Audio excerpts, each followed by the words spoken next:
اور دل کو وہ رویت نصیب بھی جتنا زیادہ اس گرائنڈ میں جائے گا اور مینٹین رکھے گا اتنا زیادہ رب کے ساتھ وہ تعلق مضبوط ہوگا. ورنہ ہے تو سب کا دعویٰ معرفت رب کا, تو وہ تعلق افراد تفرید کی بیس پر کھڑا ہوا یا عین اس عدل پہ کھڑا ہے امت وسطا, جس نے کہا, جو اللہ نے کہا کہ امت وسط بن کے اس معرفت کو قائم رکھ.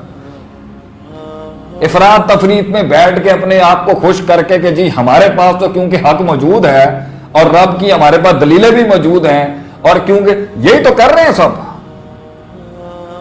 اور ایک پارٹی وہاں پر ایک پارٹی وہاں پر ہے, کہیں کہیں آ جاتے ہیں مل جاتے ہیں, پھر مفادات میں پیچھے. وہ وحدت کہاں گئی امت کی, وہ وحدت کہاں ہے امت کی, اور وہ امت کی نیوکلیئر انرجی جس نے پھر دوسری سویلائزیشنوں سے لڑنا تھا, وہ وحدت کہاں چلی گئی, وہ وحدت کہاں ہے؟ صرف کنوینئنسز. اور خیر بھی ہوگا, میں تو وہ ہوں بھی نہیں جو کہوں کہ جی سارے ہی مطلقاً شر ہیں. میں تو کہتا ہوں جی سارے ہی مطلقاً خیر ہیں. ان خیروں کے اندر سے سب سے بڑی خیر ہے لا الہ الا اللہ, توحید. مگر اس توحید کے ساتھ بھی اور بہت سی خیر جڑی ہوئی ہیں جنہیں ایک سسٹم اور نظام چلانے کے لیے استعمال کیا جاتا ہے, جو آپ صلی اللہ علیہ وسلم نے ایک اعلیٰ نمونہ دکھایا وہاں پر. تو اللہ تعالیٰ انسان کو اس انرجی کے ساتھ جس کے ساتھ وہ بنا تھا رب کی رویت کو حاصل کرنے میں بھی آگے بڑھنے کے لیے, اور دنیا کے اندر بھی اس چیز کو کلیم کرنے کے لیے. ورنہ صحابہ پھر رک جاتے ہیں حجاز کے اندر, وہ گئے, وہ روس تک گئے, وہاں قسطنطنیہ تک پہنچ گئے, وہاں پرتگال اسپین تک طارق بن زیاد پہنچ گیا. وہ انرجی تھی, توکل بھی تھا, اعتماد بھی تھا, اور ایکسپیرینسز بھی تھے, مشاہدات بھی تھے, اور تجربات بھی تھے. تو اپنی زندگیوں کو اس ٹینک کو فل کرو جو آگے جنگوں میں کام آئے گا تمہارے. اس ایمان کو بوسٹ کرو رب سے تعلق بنا کے. مگر رب سے تعلق بننا ہی, ایک تو ذکر اذکار, نماز روزہ حج زکوٰۃ سجدے تلاوتیں قرآن بنتا ہی اسی سے ہے. ایک تعلق بنتا ہے تعمیری فیس کے اندر, اسٹرگل میں, ڈیسیشنز اور فیصلوں کے بعد, جب پیر ہلتے ہیں, گھبراہٹ ہوتی ہے اور لوگوں کے تیر آتے ہیں سامنے, اور پھر رب دکھاتا ہے اپنے موت سے انسان کو, اور وہ عین اور حق الیقین بناتی ہیں چیزیں. ایک بندہ روز پڑھتا ہے نا وَمَن يَتَوَكَّلْ عَلَى اللَّهِ, جو اللہ پر توکل کرتا ہے فَهُوَ حَسْبُهُ, وہ اس کے لیے کافی ہو جاتا ہے. وَمَن يَتَّقِ اللَّهَ يَجْعَل لَهُ مَخْرَجًا, جو اللہ پہ توکل تقوی اختیار کرتا ہے اللہ اسے نکلنے کا راستہ دیتا ہے. تو پتہ کیسے چلے گا, کیسے پتہ چلے گا؟ 30 لاکھ روپے کے ساتھ 50 لاکھ کا رسک لے کے, کم تنخواہ کے اندر بھی بچے پیدا کر کے اللہ پال لے گا. یہ سارے دنیا کے کام کر کے ہی تو پتہ چلتا ہے کہ اللہ پہ توکل کرنے والا کبھی مرتا نہیں ہے, امر ہو جاتا ہے. تو ساری بات کا لب لباب یہ ہے کہ ایک انرجی کو صرف بڑھانا, جس میں اور اس کو دوسری انرجی جو دنیا میں لگنے والی ہے اس کو مائنس کر دینا یا کم کر دینا. ہاں یہ اس دور میں کرنا کہ جب دنیا سراپا شر ہوگی, دور فتن پورا ہو چکا ہوگا, یہ دنیا میں کوئی خیر نہیں بچی ہوگی, کوئی ایک اچھا انسان نہیں بچا ہوگا, اور انتزاع العلم ہو چکا ہوگا, علماء اٹھ چکے ہوں گے. تو پھر تو کہیں آپ پہاڑوں میں چلے جائیں, پھر تو آپ کہیں کہ وہاں رہیں. ابھی کیوں مسلمان پیچھے رہیں, ابھی کیوں ہمارے لوگ آگے انیشیٹیوز نہ لیں جب ایمان کی دولت اللہ نے دی بھی. اللہ تعالیٰ ہمیں اس وبا سے نجات دلائے, اللہ تعالیٰ ہمیں اس پینڈیمک سے نجات دلائے. جو بھی اس کے پیچھے عنصر ہے, انسانیت تو رک گئی نا, ہمیں موقع ملا ہے ہم اپنے ٹینک فیول کر لیں. جنگ تو آن ہے, شیطان کی بھی ہمارے خلاف اور شیطان کی چیلوں کے بھی ہمارے خلاف. تو آج اگر ہم وہ ساری انرجیاں اپنے اپنے حصوں میں کامیابی کا جو سفر جو ہم کہتے ہیں, وہ کامیابی سے مراد کیا, اپنے اندر ایکسپیرینس کر لیں کہ آپ کا رب نے آپ کے ساتھ کیا کیا. ہمارا اصل سبق یہ ہمارے بچوں کو اس قوم کا یہ تھا کہ لڑ لیں اپنی اپنی جنگیں, ہم نے حوصلہ دلایا نا, دیکھ لیں اللہ تیری کیسے. جب سب اپنے ایکسپیرینس لے کے آ جائیں گے پھر قوم بنائیں گے اب انشاءاللہ.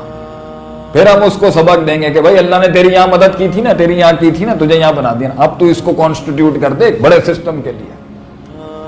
اسی طرح ایک قوم, ایک ملک, ایک سلطنت, ایک نظریہ فولاد بنتا ہے. لیکن جب سب اپنے اپنے انفرادی ایشوز میں بیٹھے ہوئے تھے تو کیسے ان کو اکٹھا کرتے ہیں؟ جب اکٹھا بھی کرنے کی بارت آتی ہے اس میں بھی 50 ہیں آپ کے, تو کہاں جائیں گے ہمارے معصوم لوگ؟ عوام کہاں جائے گی ہماری؟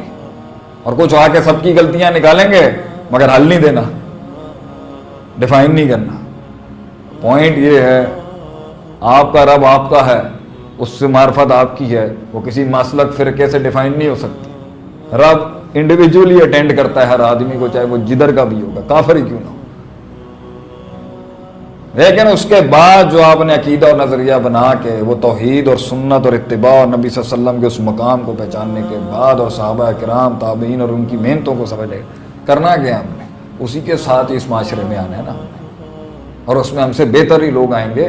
ہم تو اتنے قابل اور کرامت لوگ نہیں تھے، لیکن سوچ یہ تھی۔ اس میں ڈرنا نہیں ہے آپ نے، گھبرانا نہیں ہے آپ نے، رب آپ کے ساتھ ہے۔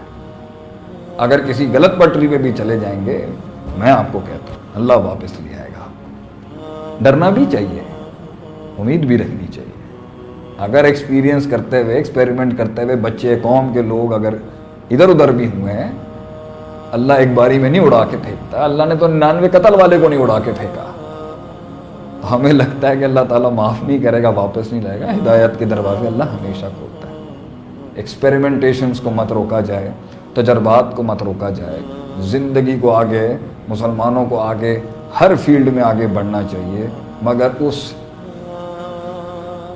اس تعلق، اس روحانیت، اس تزکیے، اس محبت، اس رغبت کے ساتھ کہ اللہ فرماتا ہے وَمِنَ النَّاسِ مَن يَتَّخِذُ مِن دُونِ اللَّهِ أَندَادًا يُحِبُّونَهُمْ كَحُبِّ اللَّهِ۔ لوگوں نے دنیا جی ایسی کہ جو محبت کا حق اللہ کا تھا وہ وہاں سے لے کے یہاں دے دی۔ وَالَّذِينَ آمَنُوا، ایمان والے ایسے ہوتے ہیں دنیا میں اپنا پھیلاؤ جتنا بھی رکھیں، چاہے روس سے پرتگال تک چلے جائیں، اشد حب للہ، اللہ سے ان کی محبت اشد ہوتی ہے۔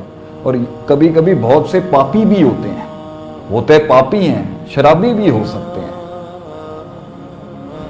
اور بھی مختلف ان میں کبھی ہاتھ ہو سکتی ہیں، مگر اللہ سے محبت کرنے والے اور دین سے اور رسول سے محبت کرنے والے ہیں۔ یہ بھی نبی صلی اللہ علیہ وسلم کے معاشرے میں تھا کہ وہ آئی کہنے کے لیے طاہر نہیں، مجھے پاک کرتے ہیں، مجھ سے غلطی ہو گئی ہے۔ اور وہ ایک تھا، ان سے شراب کا ایک مسئلہ ہو جاتا تھا تو بار بار حد لگتی تھی تو کسی نے کہہ دیے سخت الفاظ، آپ نے فرمایا وہ اللہ اور رسول سے محبت کرنے والا ہے۔ ان غلطیوں کے ساتھ بھی وہ وسعت آتی ہے جب وہ اللہ سے جڑی ہوئی معرفت، علم اور اس مزاج اور طبع کے اندر صحیح طرح بیٹھی ہو جو بیٹھنے کا حق۔ ورنہ تو تعصب کل بھی تھا، آج بھی ہے، اب دلیل کے ساتھ ہو رہا ہے۔ اور بڑا امتحان ہے۔ اللہ تعالیٰ ملک، قوم، سلطنت کو اپنے زمان میں رکھے۔ کئی سنی بات میں میری جو غلطی تھی، اللہ مجھے اس میں غلطی کی تصحیح کرنے کی توفیق عطا فرمائے۔ جو حق بیان کیا، مقصود اس کا اندر صرف صحیح بات، صحیح وقت، اور ابھی بہت سے وقت نہیں آئے ہیں بہت سی باتیں کرنے کے، لیکن ہم نے کچھ باتیں آج کی ہیں تاکہ لوگوں کو یہ پتہ چلے کہ ہر چیز کے لیے ہم تیار ہیں، اس کی ڈائریکشن ہم دیں گے لوگوں کو انشاءاللہ العزیز۔ اللہ ملک کو، اس اساس کو، قوم کو، مسلمانوں کو دنیا بھر میں اور اندر جو بھی ان پر آفتیں ہیں ان کو کم کرے، ہمیں ہماری مغفرت کے لیے معاف کرے۔ جو غلطیاں ہم نے دانستہ، غیر دانستہ، تکبر اور فخر اور غفلت میں کی، اللہ ہماری معافی کر دے، ہمارے روزے قبول کر لے، ٹوٹی پھوٹی ہماری یہ ریا سے بھری ہوئی تقریریں اور عبادتیں قبول فرمائے۔ ربنا تقبل منا انک انت السمیع العلیم وتب علینا انک انت التواب الرحیم، وصلی اللہ تعالی علی خیر خلقہ محمد وآلہ وصحبہ اجمعین برحمتک یا ارحم الراحمین۔ السلام علیکم ورحمۃ اللہ وبرکاتہ۔